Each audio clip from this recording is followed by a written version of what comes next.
Last time on Ramshackle's Pokemon Adventure, Yuu and Grim tackled the Heartslable, Savannah Claw, and Octavanel gyms, earning themselves 3 shiny badges and putting them 3 steps closer to challenging NRC's champion, the only person who's rumored to know how to send Yuu back home.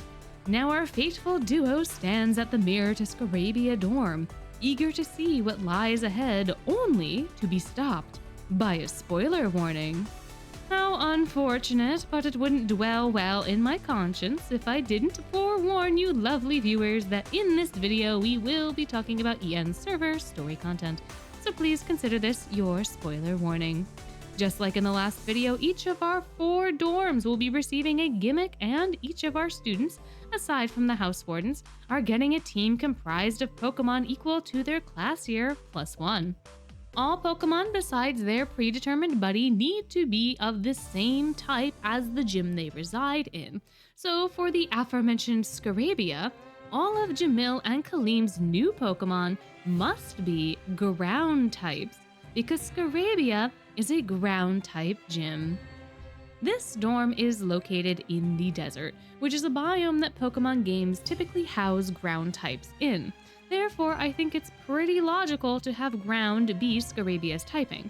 There are a lot of fun desert friends hidden in the dunes that I think could be formidable foes if given enough attention, and I think they would also be easy for our NRC boys to take care of when they return home, similar to Octavanel.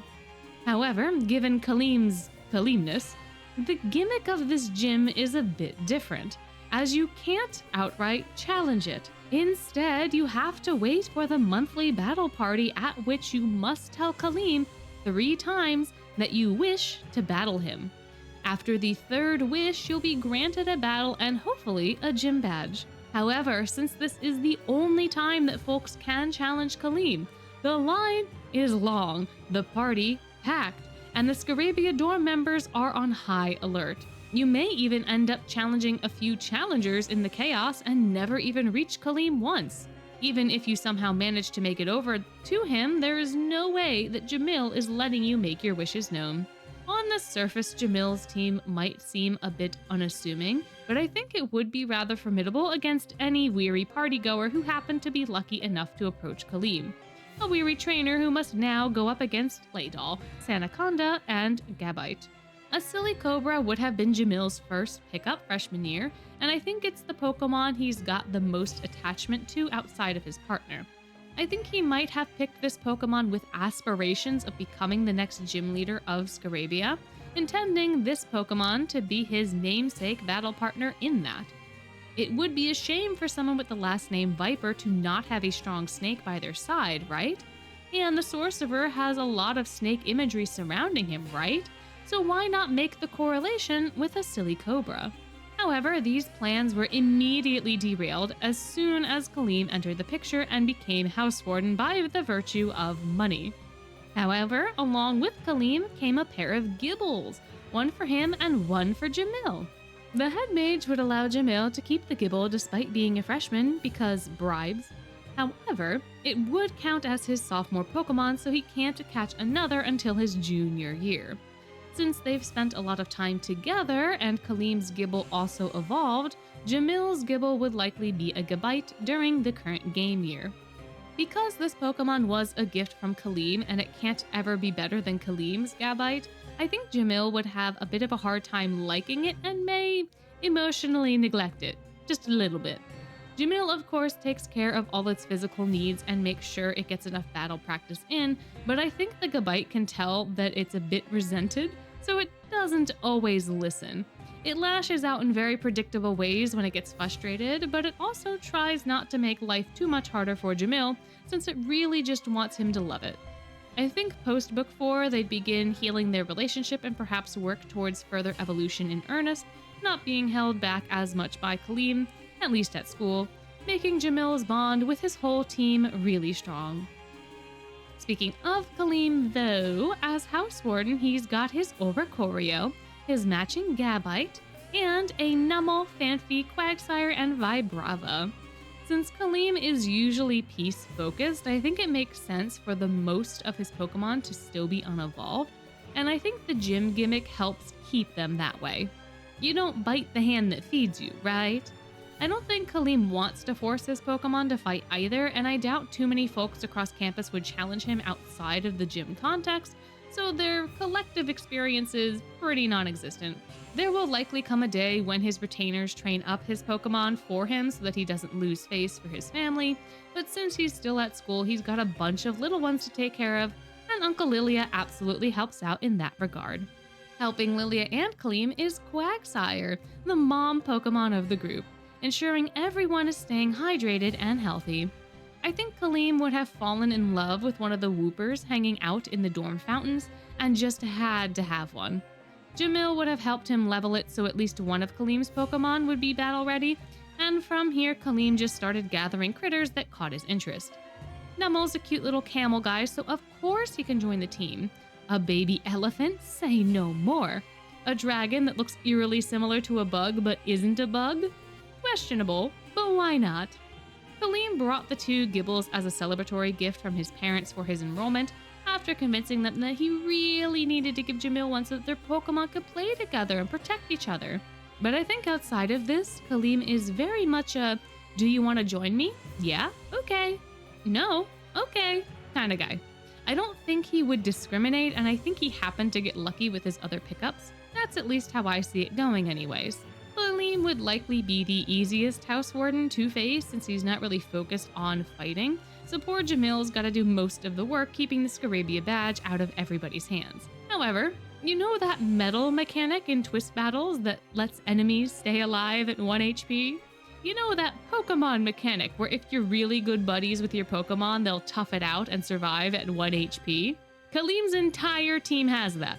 I am fully aware this is a player-only mechanic, and I don't care. Kalim is getting it. So, he may not be super strong, and he may not seem that intimidating, but boy oh boy is his battle annoying, and sometimes this mechanic is the difference between a win or loss. So, if you can actually get through Jamil and the rest of the dorm, you'll need to ensure your team can withstand a few hits to win your Scarabia badge. Next up is Pomefiore, which cannot be anything other than a poison-type dorm. The whole shtick of this dorm is poison. It's the fairest queen's poison apple. Everything is based around her vanity and this crucial element of her character, so the Pokemon that flock here also have to be based around poison. Now, the Pokemon aesthetic for poison types and poison type trainers is not quite the same vibe as Pomefiore, but the typing is just too perfect with the core of this dorm to have them be anything else. In order to challenge Vil, I think you need to defeat a few of his dorm mates in a Pokemon contest. Yes, I am aware Pokemon contests and Pokemon gyms are completely separate systems in the games, and you do not get any overlap between the two, and you do not have to do one in order to do the other. I, again, don't give a flying fish about this. I think it makes the most sense given that Pomefiore is so focused around beauty for the contest system to have some sort of place in the Twisted Wonderland universe, and for it to be something that Vil is very well versed in given his celebrity status. Therefore, I think you would have to beat a few of his dorm mates in the contest arena for him to view you as a worthy sparring partner, one that understands beauty. Or if you don't, how could you possibly appreciate Vil's efforts when he's battling? And perhaps in the process you run into a wild Epel. An Epel who of course brought his Applin to school with him, immediately challenged Vil and his Spritzy, lost because dragons are weak to fairies, and as part of their bargain, Epel now has to take care of a Badoo. It's the perfect little guy to match Epel's beauty, isn't it? And boy oh boy was Epel mad about this. However, once he found out it could become a cool Roserade like Riddles, he's not quite as upset. Right now, though, he's got to get the Badoo there, and he's a bit at odds with his Pokemon. Badoos are quite sensitive, and Epel is kinda trying to rush it into becoming a Roserade, which the Badoo does not appreciate. I think them coming to terms over their unique aesthetic charms and respecting these pieces of themselves could fit into Epel's journey quite well. I think it's likely that the Badoo would evolve into a Rosalia once Epel learned to accept the strength of his beauty and related that to his Badoo. I imagine the Badoo would have been too afraid to evolve before, despite Epel taking better care of it, since it wouldn't become a Roserade right away, and I don't think it wanted to upset him. Perhaps it's more accurate to say that Epel has a Rosalia right now, given where the main story is at. But I think the story of Epel and the Badoo, learning to appreciate one's own beauty and the beauty of others through taking care of this little Pokemon, could be a really nice parallel to the canon story. And next year he can pick up a beefier poison type if he wants. Next up is Rook and his Quaquaval, our two eccentric buddies. But who else would Rook have on his team? Why, a Toxicroak, Graphii, and Victory Bell, of course. Since Rook started off in Savannah Claw, I think it would be really interesting if he felt drawn to a Croagunk without fully understanding why, perhaps only realizing later that the poison aspect reminded him of Vil. His eventual transfer to Pomefiore would then be easier since Croagunk matched the type requirements for that dorm too, so Rook wouldn't have to release his newest companion. Over time, he would evolve it into a Toxicroak, and the two would be a formidable force.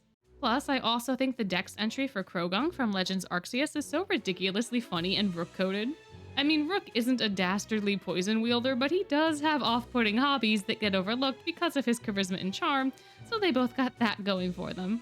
I think once Rook transferred to Pomefiore, he would have picked up a Bellsprout at Vil's insistence, since they kind of have an aesthetic resonance, and I think Vil would want to assess Rook's talents as a trainer while he was teaching Rook how to take care of himself better. Rook, of course, did an excellent job raising this little flower into a formidable Victory Bell, which now keeps the dorm free of pests.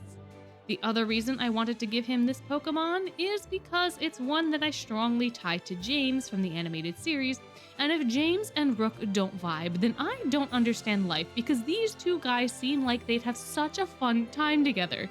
I also feel like Rook is the only one in Pomefiore that would tolerate the way that Victory Bell shows its affection, and I'd love for Rook to also be part of that bit. The last addition is one that I think Vil wouldn't have allowed if Rook had not already proven his worth because it is a Graphii. I think Pomefiore probably has a Shroodle problem because the students are all afraid to evolve them into Graphiis because of the graffiti, which would absolutely not be allowed. But Rook, being a bleeding heart for artists, would absolutely evolve one and make sure it had a safe space to practice its craft. Perhaps even some of the denser woods in the forest surrounding the campus have been marked by Rook's Graphii. And perhaps a few unfortunate Heartstable students have been framed for painting some of their trees and roses various colors. Who can say for sure? Our beautiful gym leader Vil now has his signature Spritzy, but he also has a Glimmora, Salazzle, Nidoqueen, Scolipede, and Venomoth by his side. Boy howdy, was it hard for me to pick these poison types because I needed them to be both form and function. And while I think Vil would be down for pretty much any of the Pokemon, honestly, I don't think he would be that judgmental, and they all have their own little styles. I tried to make a cohesive looking team that was also deadly, as I think that would be Vil's aim too. Firstly, Vil would have picked up a Nidoran, a classic poison type from Gen 1, and one that eventually evolves into a Queen, so they have that in common. I think given that this Pokemon is cited as being a protective mother and Vil being the mom friend of Twist, the two probably care and preen for Pomefiore student and Pokemon alike to ensure everyone is at their most beautiful. Even Epel and his Pokemon cannot escape the gaze of Vil and Nidoqueen. Venipede would be up next, and I think its unique scale patterning might have drawn Vil's eye. He kept the little guy around for inspiration, training and evolving it to discover even more unique and beautiful patterns, with the final evolution being a crowning achievement. I think this addition to the squad makes Vil even more intimidating, as Scoliopedes are roughly 8 feet tall, and Vil also is not that short.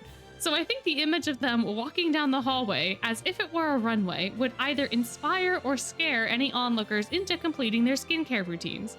Venomoth would have been third because this is absolutely a Pokemon that Rook found while sauntering through the woods one day. He stumbled upon a cute little Venonat and thought Vil would love it, so he convinced the Pokemon to come back to the dorm lounge with him. The purple fur and big red glowing eyes are honestly adorable, and I think Vil would find the utility of it oozing poison quite useful, so he accepted the little fellow easily.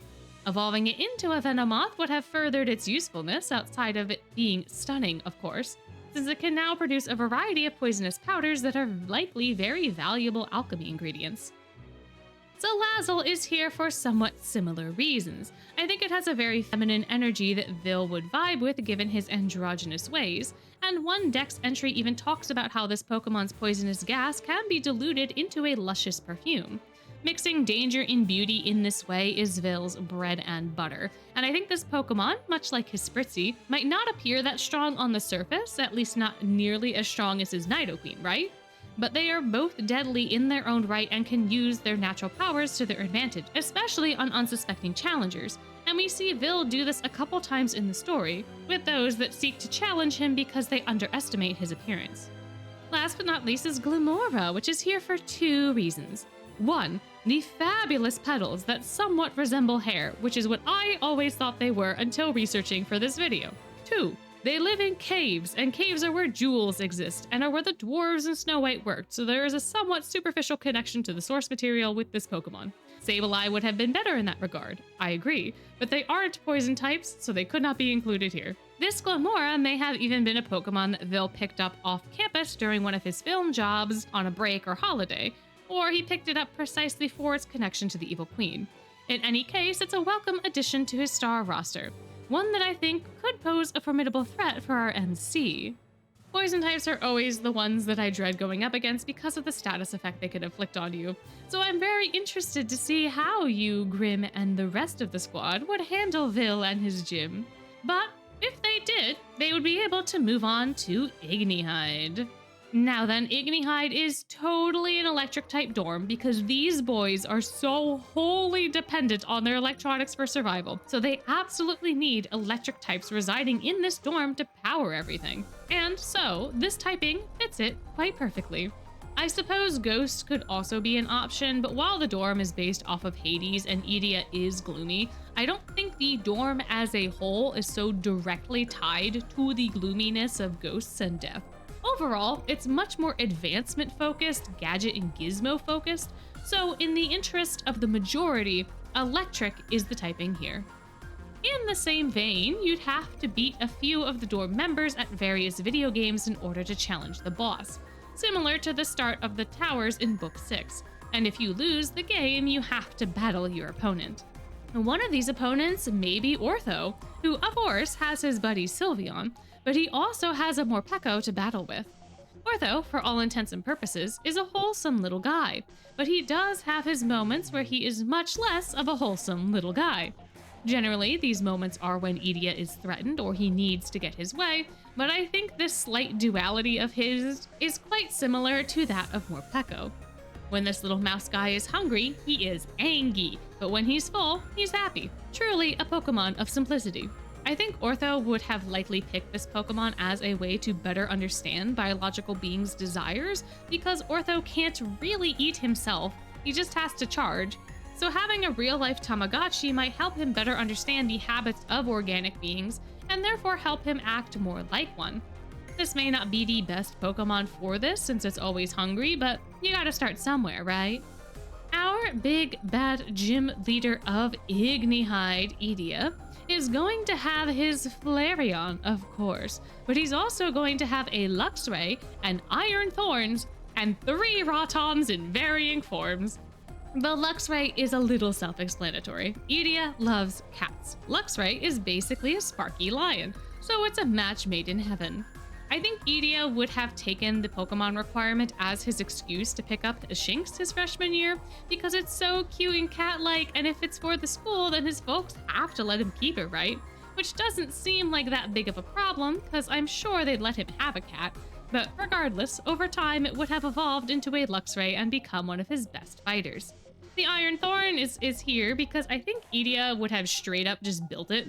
Oh, you want me to be the house warden? You want me to take on this role where folks are going to constantly fight me and I'm forced to have a full team? Ugh, fine. I'll just make the rest of my roster. It's easier that way than having to deal with another 4 pets. Thus, Iron Thorns was born as a deterrent for any would-be gym goers as this big spooky metal thing. Idia also seems like the type to subvert expectations when it comes to matters such as these, so I can see him giving this guy the rock typing specifically to mess with folks. Like, if you saw this hunk of metal out on the battlefield, you'd think it's a dual type with steel, right? So you send out a fire type, right? So then you get blasted by Wash Rotom, right? In the same cheesy vein, I think Idia would have the Wash Fan and Heat Rotom roster to cover his bases while also getting some utility. Wash Rotom could help with his laundry and keeping his dorm clean. Fan Rotom could help him keep cool while gaming. And Heat Rotom can warm up his instant noodles for him. And then, in battle, they can round out the typings of his Pokemon so he can face anyone and everyone with confidence. Even though Idia is a reluctant house warden, he does admit that he'd hate to take orders from anyone else, and I think the same thing would go for Pokemon battles.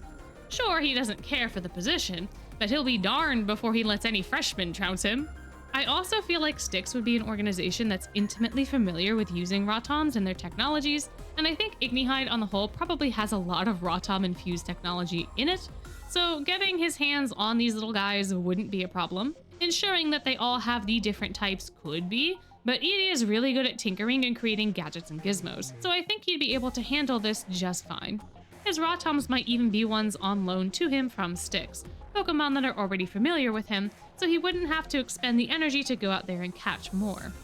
I feel like that would fit in with Idia's optimization mindset well enough, and I do think it'd be really funny for some hotshot freshman to challenge him, get halfway through the fight, and just have a microwave chucked at them. I feel like the NRC kiddos would laugh at the absurdity of Idia not having a quote-unquote real Pokemon before their teams get burnt to a crisp. Even more for Idia to gloat about later, right? Last but not least, though, is Diasomnia, our obviously and clearly dragon-type dorm. Sure, you could make the argument that it is a fairy gym given all of the fae that reside within it. However, we get to see during the Fairy Gala, where the Fairyland fae exist, that Malleus, by his own admission, would scare them near death. So I can't imagine the cute fairy-type Pokemons flocking to a place like Diasomnia even before Malleus was at the school. Given that our resident dragon takes care of his own little dragon, and that this dorm is based off of his direct lineage, I think it makes way more sense for Diasomnia to be associated with and perhaps a safe haven for dragon-type Pokemon.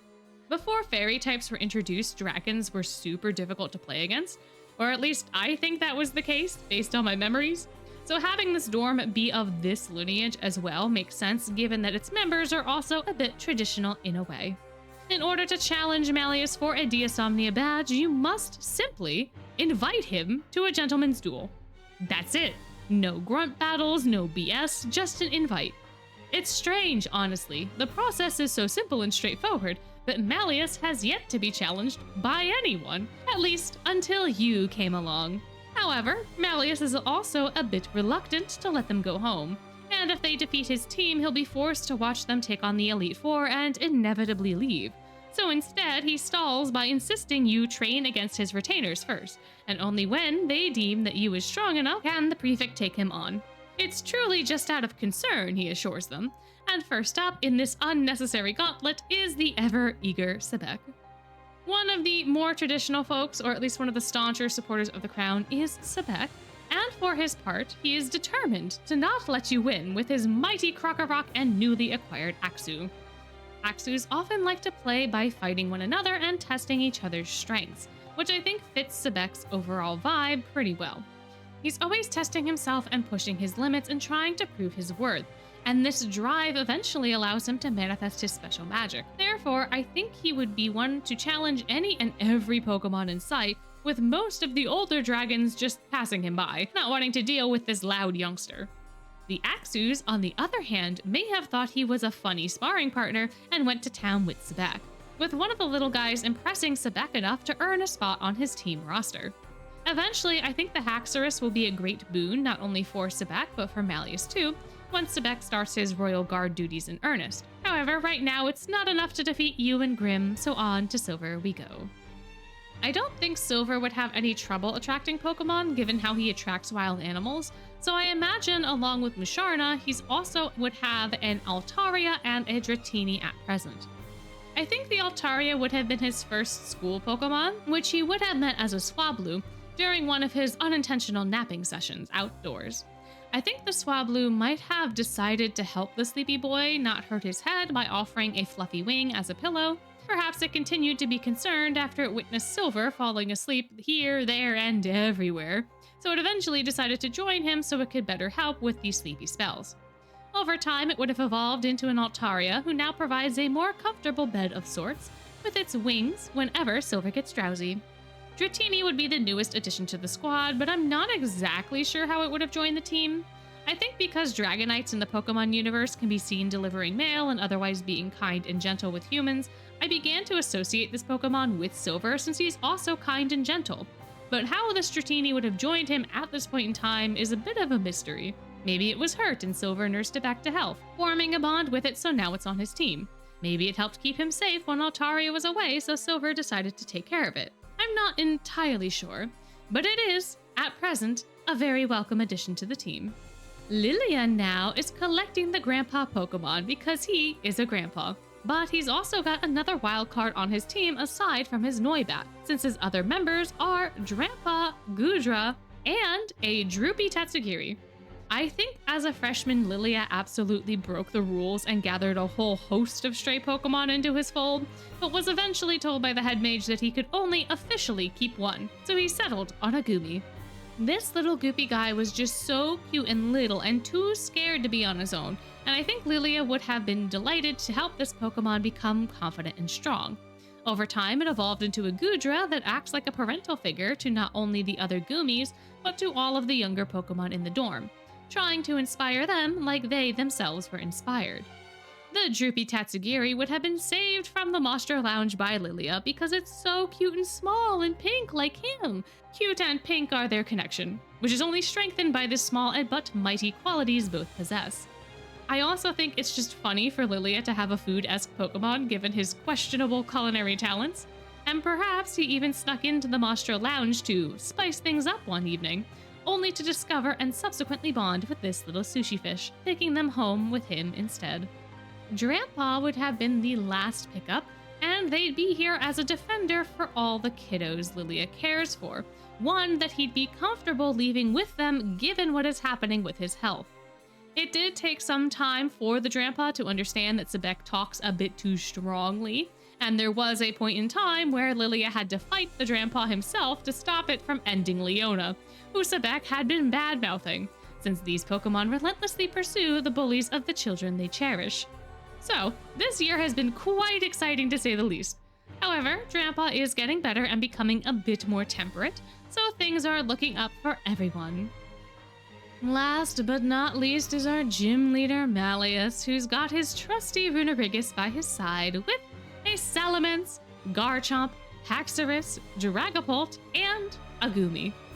To be honest, I don't really know which Pokemon would have been Malleus's first pickup because I'm pretty sure he immediately became House Warden upon enrollment, so he likely would have had to fill out his team quickly. Therefore, I think everyone besides Goomy would have been his day ones, and since he raised them from that day onwards, they've all evolved into an intimidating team, which somewhat ironically does not help him receive battle invitations.